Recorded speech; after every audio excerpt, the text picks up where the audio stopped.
Every day, something dramatic happens in the Caribbean that affects our lives. We'll give you the details. We'll give you the facts on Caribbean Perspective with Eddie Frederick. Here's Eddie Frederick.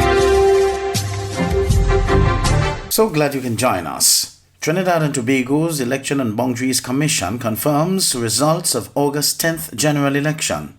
This story takes the lead in our 924th edition of Caribbean Perspective for Thursday, 20th August 2020. Details after this important message. The hurricane season is now upon us, so we as Caribbean people need to remember to think safety and be prepared. Avoid venturing outside during a storm or hurricane, especially if there are strong winds. Rooftops and other debris are often blown about and can cause great damage.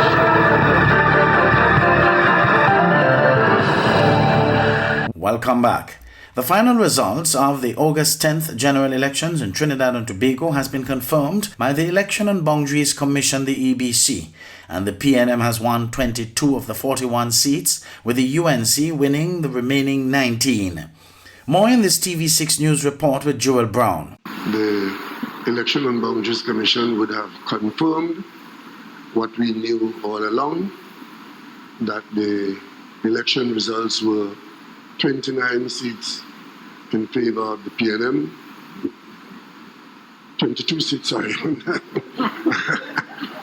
It should have been 29, right?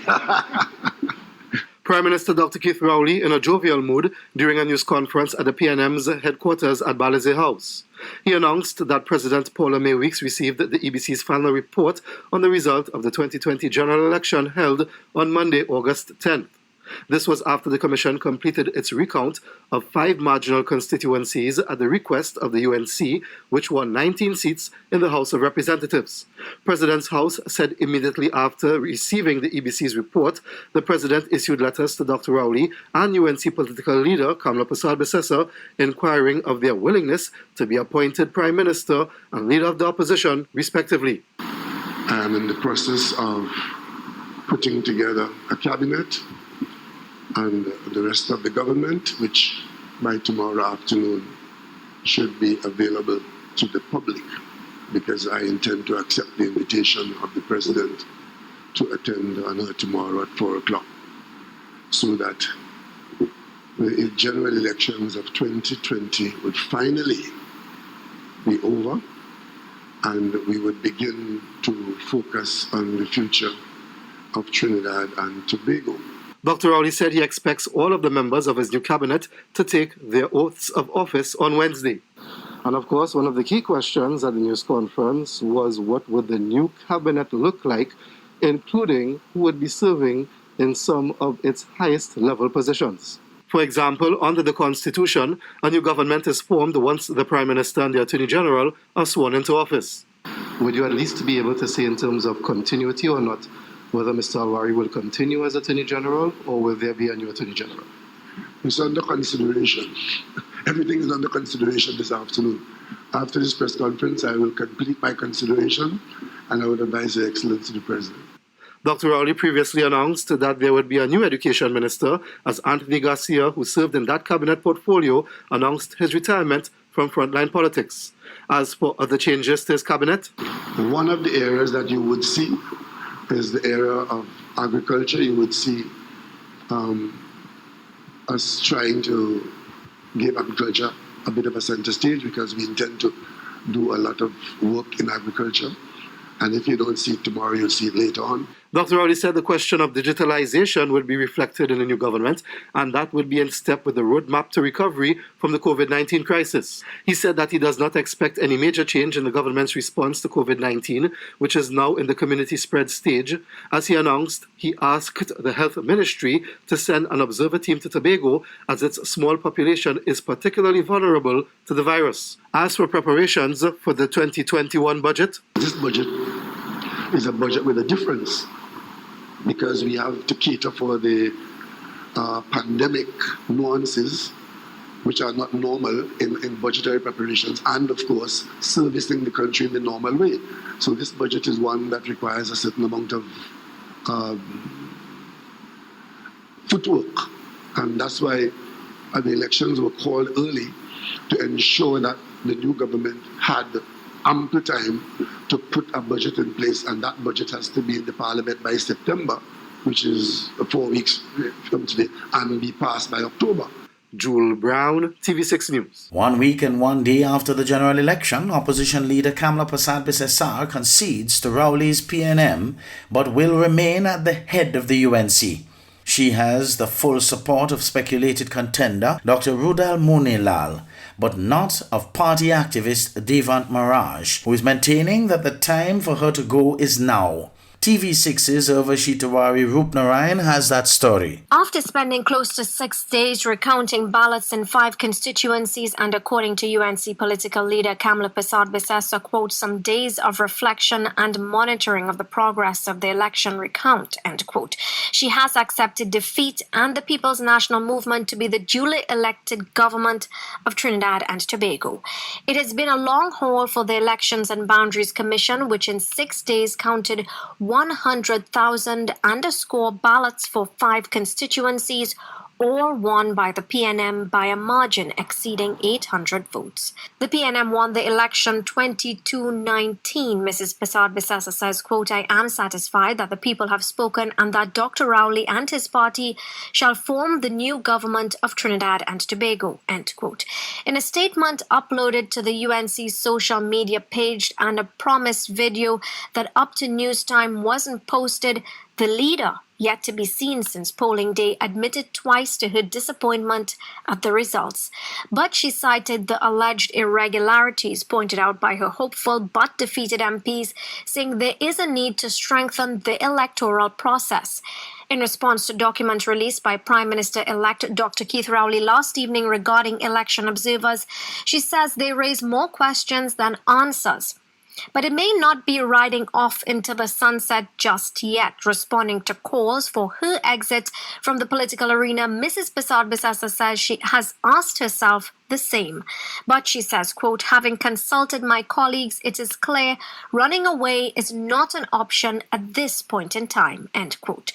Soon to take on another successive oath as MP for Oropouche East, Dr. Rudal Munilal addressed speculation that he would assume the title of opposition leader, directing the media to the UNC's internal election due in 1 year. He says, quote, while I appreciate that emotions are running high and passion also mirrors deep concern, I support those processes and do not agree with or support in any way those persons from within the party or outside who seek to shortcut and sabotage the process. Since last Monday's loss at the polls, UNC activist Devant Maharaj has issued public calls for Mrs. Persad-Bissessar's removal from the helm of the party.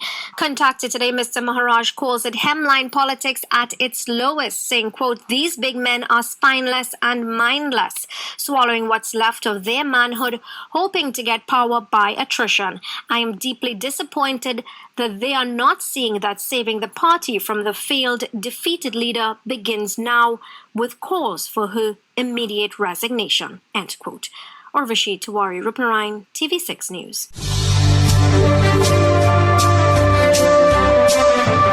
You're listening to Caribbean Perspective with Eddie Frederick.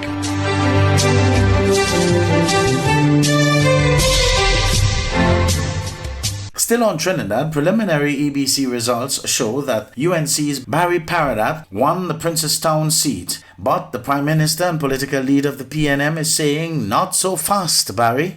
The fact is that there is solid legal opinion that the Member of Parliament, as determined last election day, is a person who was improperly nominated. Prime Minister and PNM political leader Dr. Keith Rowley speaking there about the UNC's Barry Paradat contesting the Princestown seat in the August 10th general election. Speaking to reporters at Balize House Tuesday, Dr. Rowley said although there is legal ground to challenge Paradat's nomination and standing as an MP, the PNM does not plan to head to the courthouse to do so. I am not prepared to expose the PNM to this situation so as to make a point. This decision comes after the PNM had to fork out millions of dollars in the 2015 election petition court matter, which was brought by the UNC. For that 4.5 years of litigation is $23 million. And the EBC's cost is approximately $14 million. These claims are to be adjudicated upon. Dr. Rowley said he's also focusing on putting the country's next government into place. But the legal advice about Paderat's nomination won't remain unused. I will provide the opinion that I have to the Election and Boundaries Commission so that they could provide it to their own lawyers and they will decide what their position is. Because if an individual was not forthright or forthcoming to the registration officer, causing the officer to make a decision which is improper, that is a matter for the Election and Boundaries Commission first, I would believe, but I don't want to advise myself in law, but I think the country needs to know that. And of course, I will also advise the president of this situation. And Selm Gibbs, TV6 News. Over in Guyana, the President Irfan Ali was holding talks with President of the Islamic Development Bank at the weekend. But opposition leader David Granger was proffering the view that the new administration does not know what they are doing. Here are the details from Wendell Badri of HGP Nightly News. On Sunday, the President of Guyana, Mohamed Irfan Ali, held virtual talks with the President of the Islamic Development Bank, Dr. Bandar Hajar, where the two discussed financing for solar energy, agriculture, infrastructure, SMEs, as well as containing the spread of the coronavirus disease. Specific details of the meeting, however, were not forthcoming. Meanwhile, also at the weekend, the former president of the country, now opposition leader David Granger, uttered remarks to the effect that the new government is clueless with regard to its policies for the country, among other things, while also denying ever seeing the PPP's manifesto and where it speaks to the creation of jobs, and the list continues. I am not convinced that they know what they're doing. They've come into this administration with blood in their eyes. All they're looking for is revenge. It's vendetta. They're not about to embark on orderly administration and provide security and confidence among the public servants of this country. They are going to be very, very serious problems for the PPP if they continue the way they've been going on for the last 12 days. The opposition leader, while pronouncing on recent dismissals by the new administration, remarked that with the COVID-19 pandemic in play, lots of youths are either working at home or unemployed, and that's already a bad precedent for them. He further stated that young people may be afraid to work with the government of the day, given the tactics they've reverted to at the advent of their ascension to power. I think young people will be afraid to work with the government, knowing that their jobs are always on the line. You know, they may go to work one day and see the gates closed. That's happened in the office of the president. They may get an envelope next morning saying, your service is no longer required. So the PPP has made a terrible mistake, and they sent the wrong message to young people who are looking to serve the government of Guyana or to serve in any public capacity. On the subject of job creation, the newly elected president, His Excellency Irfan Ali, during his inauguration speech, spoke to the creation of jobs for people of the country. Our goal is to facilitate jobs for every Guyanese that want to work, not to provide them with the skills they need alone. That is why we invest in training and retraining our workforce so that they can stake their claim in our nation's prosperity.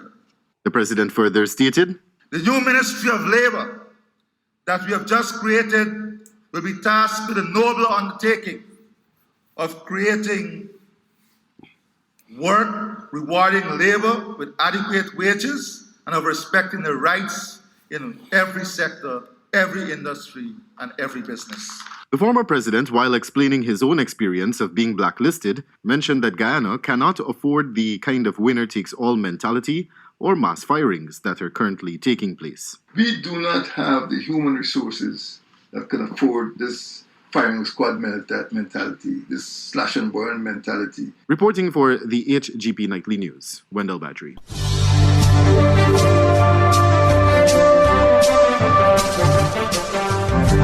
I am Eddie Frederick. This has been Caribbean Perspective, a whole new approach to highlighting developments in the Caribbean. In the meantime, please continue to log on to CaribbeanPerspective.com for more daily news and more.